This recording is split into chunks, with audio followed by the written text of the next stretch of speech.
was mine, nothing to What's going on, y'all? deny. This I'm MJTV, and I'm back with another video. Y'all know it's Monday night, so that's Love and Hip Hop Atlanta. I think we missed maybe 2 episodes, but I'll catch us up tonight. But before we get into the video, if you have not subscribed to this channel, stop what you're doing, go down, hit that subscribe button.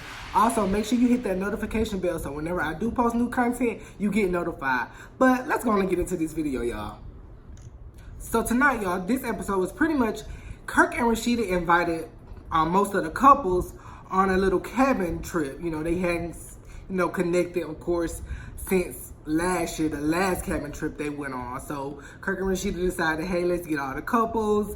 It was pretty much Scrappy and Bambi, of course, Jock and his new girlfriend, Kendra. It was supposed to be Carly and her new fiance, BK and Sierra. That was the other couple. But of course, Carly and her old dude, of course, are going through whatever situation.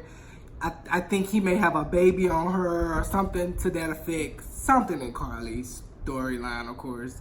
So she ended up bringing Shakana to on the trip to the cabins. Now, it's already this tension between Jock and Carly. Like we all know they have this kind of unspoken relationship, weird friendship or something, and everybody kind of picks up on it. And of course now we're introducing his new girlfriend, Kendra. Now it's kind of funny because Kendra and Jock supposedly have been together for the past 2 years, which is kind of weird. That story, that timeline will come up a little bit later on, but that was pretty much the basis of this episode, was the cabin trip, of course, planned by Kirk and Rasheeda. So like I mentioned, Carly, old guy, her boyfriend or whatever he is, he wound up not coming, so she brought Shakana. Now, you can already tell Carly she been thrown since that whole thing. I think it's really, if you were the last episode, she found out that she actually had a miscarriage. So she kind of in a little funk right now, and she kind of like a negative Nancy, honestly. So they're on this, they had the guys on one bus and then the girls are on another bus. And Carly begins to, tell Sierra something that, she just not remember. So apparently when Sierra, BK, Pooh, which is another person that was introduced a few episodes ago, y'all probably seen her, they supposedly, went on a trip for Sierra's birthday last year. Now, so Carly decides to share with Sierra a text or something that she got from Pooh saying that, I guess BK had hit on Pooh or something like that. Which, this Pooh girl is messy as crap. She done stirred up so much drama. I'm like, you're not even a main cast member. And they throwing you in there just to stir the pot. She kind of annoying. So Carly decides to tell her, this tad bit of information, which was so vague. She tried to make it seem like it was a little more than what it was. Now, my thing about that is, if Carly your friend, if Sierra's your friend, and you knew this maybe 6 months ago, why you choose to tell them this now while they're getting ready to go on a couples trip? She bitter. Carly's so unhappy and bitter. I guess she, of course she had her miscarriage, which, hey, I know that's probably a tough thing to go through. And her relationship a little shaky right now. But honestly, even with her in this relationship, it's kind of like she picking at the man, honestly. Because supposedly the baby came before him and Carly got together or something like that. But she just so upset right now. But anyway, she decides to tell Sierra about this situation and this encounter. Now, of course, when they get to the cabins, of course, all the couples separate, they go to their rooms and things like that. They sitting around and all of that. Sierra decides to, bring it up to BK. And he really didn't deny it. He was just like, all I did was have a conversation with her. And I was just talking to her about my relationship and my girls and the different things that I'm going through. Not anything like I'm trying to holler at her or anything like that. Which was probably stupid as hell, honestly. Talking to a girl like Pooh, messy. Just from the last few episodes of me watching, she messy. That ain't the kind of girl that you probably want to share any kind of relationship information with. Because, of course, like she did, ran to Carly and blew it way out of proportion. So of course, BK and Sierra kind of go, Sierra upset at this point. You know, she feeling like real vulnerable, like he kind of lied. And, you know, I'll say he owned up to like having a conversation, and he just said, you know, he didn't bring it up to Sierra because he didn't want it to blow up and be some kind of other thing. Which, I mean, yeah, that do kind of make it seem shady that you couldn't just be honest about the conversation. But it does seem like it was kind of blown up. So we got, okay, Jock and his girlfriend Kendra. I think I really like Kendra. Like, she seems like she kind of has Jock grounded. Like, she's a lawyer. She kind of got her stuff together. And it seems like Jock's really feeling her, you know, of course, aside from the situation with Carly and things like that. But it seems like Carly is kind of trying to pick at them and say little stuff and just kind of make those little stupid comments and laughing under her breath and different stuff like that. Now, the interesting thing about it is the timeline of Kendra and Jock's relationship. Now, they say they've been together for the past 2 years. Now, if we could go back to last season, Jock and Carly kind of had a little flirtation last season while they were at a ranch last season and also in Houston. So that's everybody kind of questioning this timeline. Now, if you guys were together then, was he cheating on you then? Because Carly's pretty much saying that he pulled his penis out then, and like, you know, he tried to sleep with her and all this kind of stuff. So everybody kind of confused about the timeline of him and Kendra's relationship.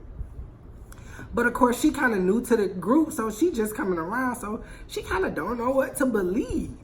Now, it was a really nice moment where Bambi kind of pulls her to the side, like, you know, I know how it is coming into this group, and, you know, everybody got all these side relationships and different things like that, and she just kind of giving her advice, like, you know, you're going to have to nip that in the bud with Jock. And, you know, he's going to do whatever you pretty much allow. So you got to kind of cut that right now and let him know, like, it's no plan. Like, if y'all serious, you going to have to take this relationship serious. Like she said she did with Scrappy. She kind of took a step back and, like, removed herself from, you know, his life, which we did see that a few seasons ago. Like, Bambi just kind of, like, you could tell she wasn't playing them games with Scrappy. And Kendra does seem like a really nice girl, but, you know, anybody nice until you take it there with them. So she kind of gave her some really good advice about, hey, you can't listen to, you know, certain people in this group because, you know, of course, they want y'all to break up. They, you know, they want to cause discourse in y'all relationship. So, of course, you got to be careful about where you get your information from. Which, anything, you know, something come up in a relationship, talk to your man or your woman first. You know, communicate with them. And I like how she did kind of like, she could have easily popped off on Carly and things like that, but you can definitely tell she is a woman that kind of has something going on outside of the show. So, of course, she's not finna be, you know, fighting and things like that. And I kind of respect that. I like seeing somebody like that on the show that, you know, I'm a little bit more grounded, so I ain't got to pop off with you. Of course, that's kind of what Carly wants her to do. So now we got the people who didn't go on the trip. Moniece and Akbar, of course, were supposedly working on music, but Akbar kind of went missing and she kind of ghosted Moniece a little bit, and Moniece didn't know why. I could think Akbar was dealing with some things she had going on with her life, trying to get her kid and things like that. But Moniece just kind of lets her know, like, you know, I'm gonna have to put the brakes on us making music and being in the studio because it's costing me money if you're missing sessions. So she kind of tells Akbar, like, you know, I've been working, you know, with Tokyo. And when she said that, I already knew that situation right there wasn't going to be good. Now, before Akbar got on this show, her and Tokyo kind of had some moments. I don't even know if Tokyo was on the show at that time, but this might have been maybe 2 years ago. They kind of had some phone conversations that went kind of left that people caught wind of. This was before they got on the show. So I knew when Akbar got on here, I knew that they were going to try to play her against Tokyo. Of course, they would pit those two together. So Akbar kind of goes, you know, off on Monique, like, hey, you know, I grew here, she flew here. Like, you know, I got a problem with her. She not even from Atlanta. Like, she going off and calling Tokyo bad and a big girl, which I'm like, sis, you really can't call nobody fat. It's like the pop comment. You can't do that. Like, you a big girl yourself, so that's kind of stupid for you to call her fat. So I kind of knew that situation would kind of brew and boil over, which in the next episode, we'll get a little bit more of that situation. Because Monique's, in this episode, Monique does talk to Tokyo. You know, she tells her like, when I brought your name up to Boy, it kind of went left, and like she kind of went off. And Tokyo kind of like, I don't know why she has a problem with me. Like, you know, she's like, I'm confused about the situation. Like, we got a beef that I don't know nothing about, and I'm not, like, what's the reason? But that was the situation with, you know, Monique, Akbar, and Tokyo. Like I said, we're going to get a little bit more into that in the next few episodes. We'll kind of see some stuff really blow up with those two. And tonight we do see Akbar have a really like emotional moment where she visits her mom for the first time in years. I think her mom has been, you know, deceased for about 12 years. So we see her, you know, go visit her at the cemetery, and she has a really emotional moment about that. Like, she didn't really give a lot of details, but I guess her mom passed. I'm not sure how, but, you know, I can only imagine Akbar kind of lived out their life, so I can, you know, being from Cleveland Avenue, there's no telling, you know, how her mom passed. But you could tell that that's like a touchy situation for her and a really sensitive subject. And she, you know, got a little resentment, you know, it seems like.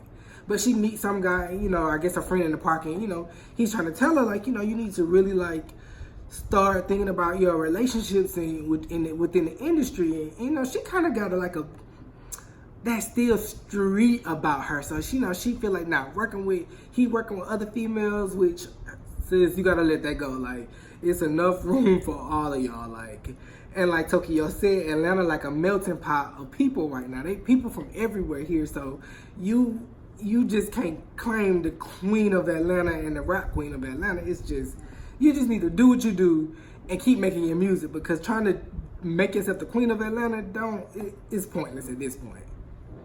So now back at the ranch, you got the couples, of course, you know, they all spending time and kind of going, you know, talking back and forth about relationships and things like that.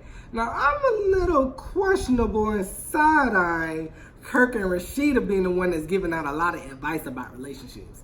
Now, I know they probably can speak from experience, but I don't necessarily see them as the ones that I would take any kind of relationship advice from. So that's just my opinion on that.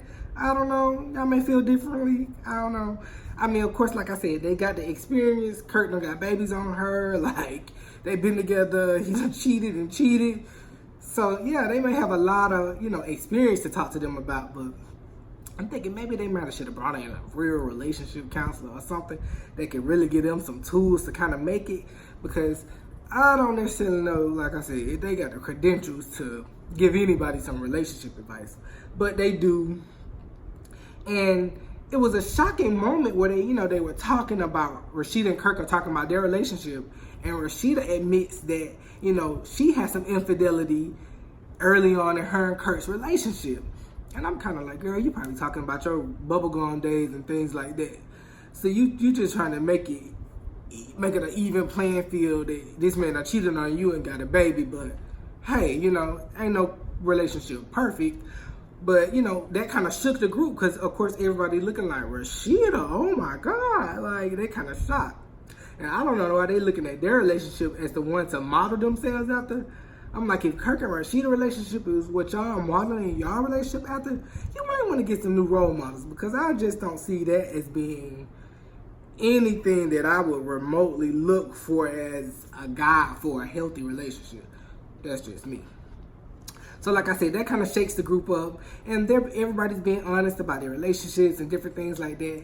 And Sierra begins to talk about how early in her and BK's relationship, he found text messages or DMs from her and a guy, and she kind of blew it off and said there was nothing about it. She wasn't talking to the guy. So she admitted that she, in fact, had spent time with this man, and I guess things might have turned physical.